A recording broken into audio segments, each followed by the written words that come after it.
Ustaz, apa yang menyebabkan solat seorang hamba tak diterima oleh Allah?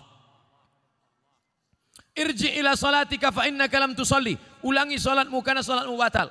Diulanginya lagi. Irji ila salatika fa innaka lam tusalli. Ulangi lagi salatmu karena salatmu batal. Diulanginya lagi. Irji ila salatika. 3 kali ulang. Kenapa salatnya disuruh ulang sampai 3 kali? Karena tidak ada tuma'ninah. Idza aqamta, kalau tegak, hatta tatma'inna qa'iman, tegak.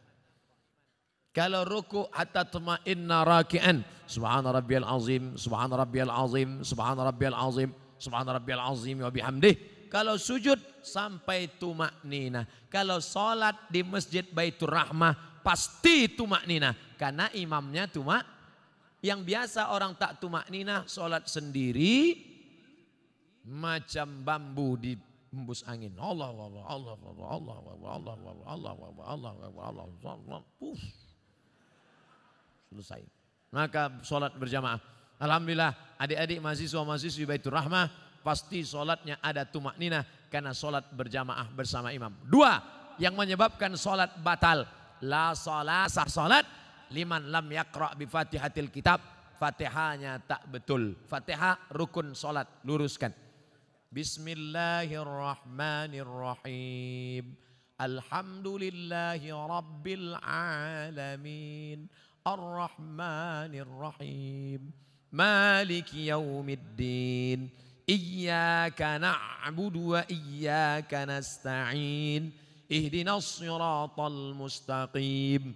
Siratal ladzina an'amta 'alaihim ghairil maghdubi 'alaihim waladdallin.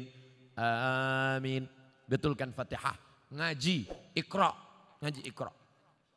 Seandainya tak ada ulama dari Minangkabau, mungkin saya tak pandai membaca Quran. Jadi Ustaz dulu ngaji sama siapa? Ulama-ulama Minangkabau yang mengajarkan mengaji. Alif di atas, alif di bawah, i alif depan, u, a, i, u. Di atas itu kan dari Minangkabau. Alif 2 di atas, an, alif 2 di bawah, in, alif 2 di depan, un, an, in, un. Yang tahu berarti udah tua. Anak-anak kini tidak tahu itu lah. Apo guru mengaji nan kini bukan dari Minangkabau tapi dari Yogyakarta. Jenenge sopo? Kiai Haji As'ad Humam. A bataba batata batata batasa basaba. Yang dulu hampir seluruh Sumatera itu guru dari Minangkabau. Alif di atas a, alif 2 di atas an. Mengalir pahalanya. Jangan sampai Fatihah tak betul. Apa kiat hijrah? Bagaimana cara agar kita tetap istiqamah? Yang pertama selalu pergi ke rumah sakit. Balik dari sini, jangan pulang ke rumah, pergi ke rumah sakit. Nanti kalau security nanya, mau kemana mbak? Mau nengok orang sakit di rumah sakit. Mau ruangan berapa? Sadonan di siko ingin ambo calia. Saya kalau diajak jamaah, Ustadz ayo kita ke ruang ICU. Datang, tulis dia teh ICU, artinya ICU. Ambo mencaliak waang tak bisa mencaliak ambo. Nampak di sana orang cuci darah, keluar darah dari dalam badan, masuk ke selang, masuk ke mesin, dicuci 5 jam, masuk lagi. Sakitnya berapa? Duitnya berapa? Maka kita yang sehat bersyukur nikmat sehat dengan banyak-banyak beribadah. Tak juga bersyukur nengok orang sakit, pergi ke kubur menengok orang mati. Mim dia tema taya bawati, mati. Tengok bagaimana, apa yang akan dibawa? Tinggal akan dibawa solat. Inna awwala ma yuhasabu bihil abdu yaumal qiyamah. Yang pertama kali dihisap, dihitung hari kiamat, solat. Yang ketiga buat komunitas. Komunitas alumni Baitur Rahmah. Buat satu contoh sekolah percontohan. Madrasah tahfiz Quran alumni Baitur Rahmah. Anak yatim uang sekolahnya tanggung. Guru-gurunya. Kalau sudah ada, yang sudah ada itu aja jaga. Alumni-alumni pulang dari sini. Buat ikatan alumni pergi. Cari mana sekolah. Pak Kepala Sekolah. Ya. Berapa guru yang belum digaji? Berapa anak yatim yang belum bayar uang sekolah? berapa kursi yang patah, berapa whiteboard yang rusak, berapa papan tulis yang bolong, berapa atap yang perlu diganti. Bapak mau ganti? Enggak, bertanya saya mau. Bantulah. Itu yang akan membuat kita istiqomah insya Allah. Saya sebelum datang ke Kota Padang, kami tidak dari Payakumbuh. Padahal kalau dekat dari Pekanbaru dekat Payakumbuh. Tapi kami mutar ke Indragiri Hulu, masuk ke Kuantan Singingi. Kenapa?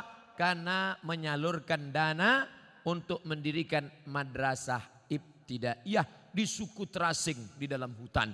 Itulah yang akan menolong di hadapan Allah Subhanahu wa taala. Nah, jadi adik-adik, kawan-kawan, sahabat-sahabat buat komunitas.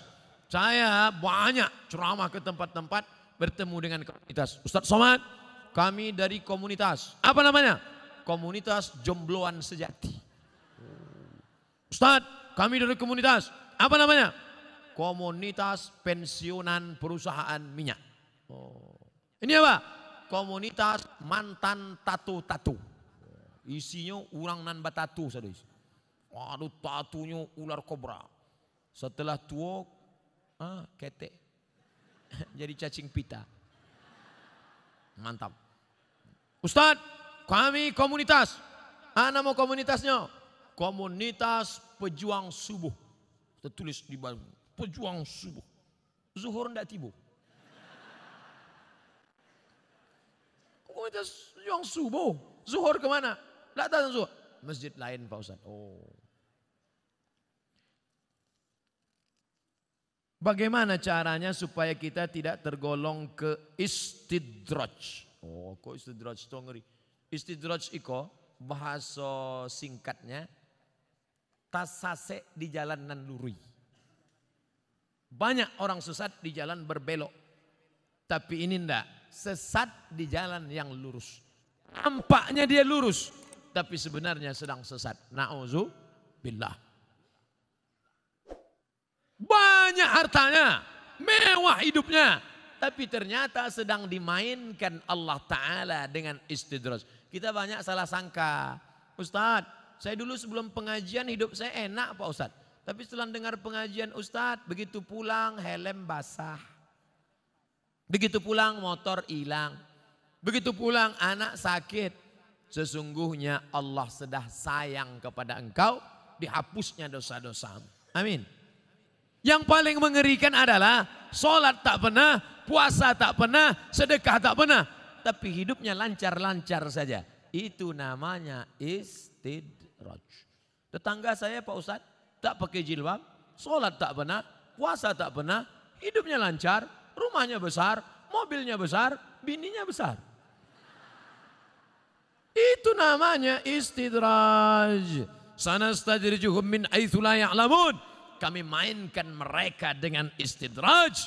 Kami mainkan mereka karena mereka mempermainkan Allah. Mereka sangka Allah lalai, mereka sangka Allah lupa. Tidak, Allah sedang memainkan engkau dengan istidraj.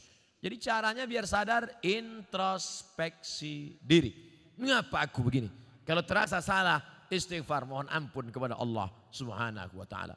Semoga Allah mempertemukan kita semua di surga nanti bersama para nabi dan orang soleh. Amin. Sampai saya ke surga, saya tengok surga kosong. Ambo surang saya isi. Ambo tanya malaikat, mana jamaah Baitur Rahmah? Mereka VVIP. Rupanya ambo kelas ekonomi. Apa ndak VVIP? Sholat tarawihnya 1 juz.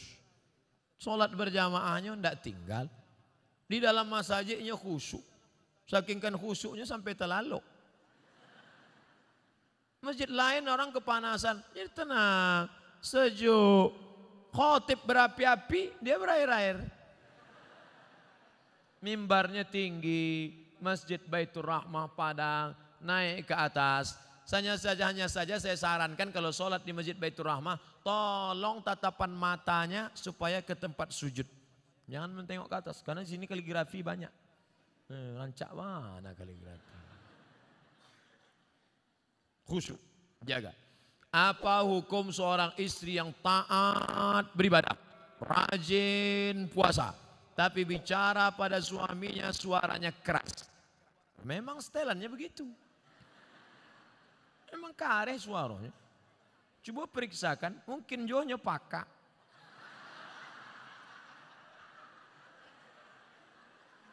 Mungkin ini orang gunung. Orang gunung suara keras. Beda sama orang Sunda. Kalau orang Sunda, Mas, hujan. Orang Sunda kalau ngasih tahu suaminya hujan, hujan. Lah basah kain baru.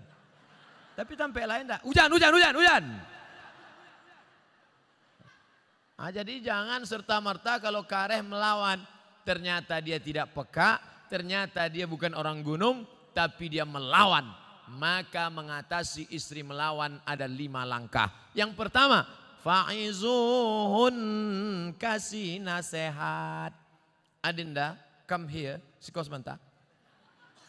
Janganlah kareh-kareh bersuara. Sakit hati denai. Memang itu setelannya. Fa'izuhun, kasih nasihat tak sempat. Tak mempan kasih nasihat. Wahjuruhunna fil madaji.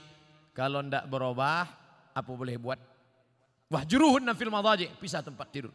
Karena kamu tak juga berubah, kita pisah tempat tidur sebulan. Memang itulah dan ditunggu-tunggu. Nasihat, tidak nyodanga. Ancaman pisah tempat tidur, malah dia berkata itu yang kutunggu. Nan ketiga, wadribuhun. Ada jenis perempuan dipukul baru dia berubah. Wadribuhun, karena tak juga berubah. Begitu mau ditempeleng, dipotonya. Di-uploadnya ke Instagram. Teganya. Tak bisa. Pukul sekarang tak bisa. KDRT, kekerasan dalam rumah tangga. Tak juga bisa. Yang kelima, maka jatuh. Ada satu surat dalam Quran namanya tolak. Mediasi dulu, bukan langsung. Jadi bukan mentang-mentang kasar. Ini banyak laki-laki sikit-sikit. Talak 100. Enak aja. Ingat, laki-laki yang pemarah langsung lewat talak 100, talak 1000, jatuhnya 3. Kalau sudah jatuh talak 3, tidak bisa menikah sebelum istri itu menikah lagi dengan laki-laki lain. Dan jangan lupa, orang yang sudah menjatuhkan talak 3, tidak ada yang lebih cantik daripada Jelo. Apa itu Jelo? Jandolamu. Waspadalah. Maka hati-hati. Langkah yang keempat, fab'atsu hakaman min ahlihi wa hakaman min ahliha.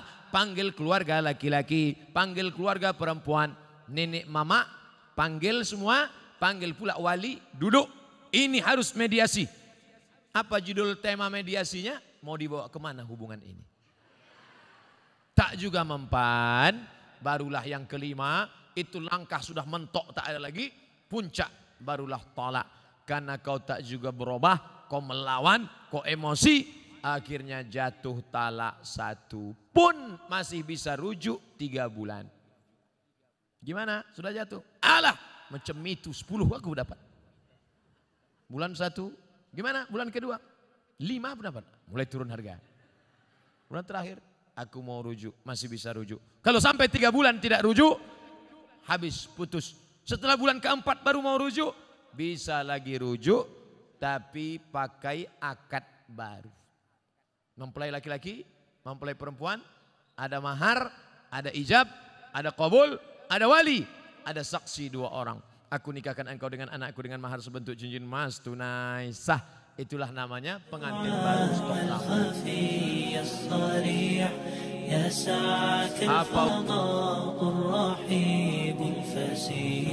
تنحى يا حزن واهجر فؤادا توكل بجد بعزم فصيح فإني علمت بأنك نجوى ولبس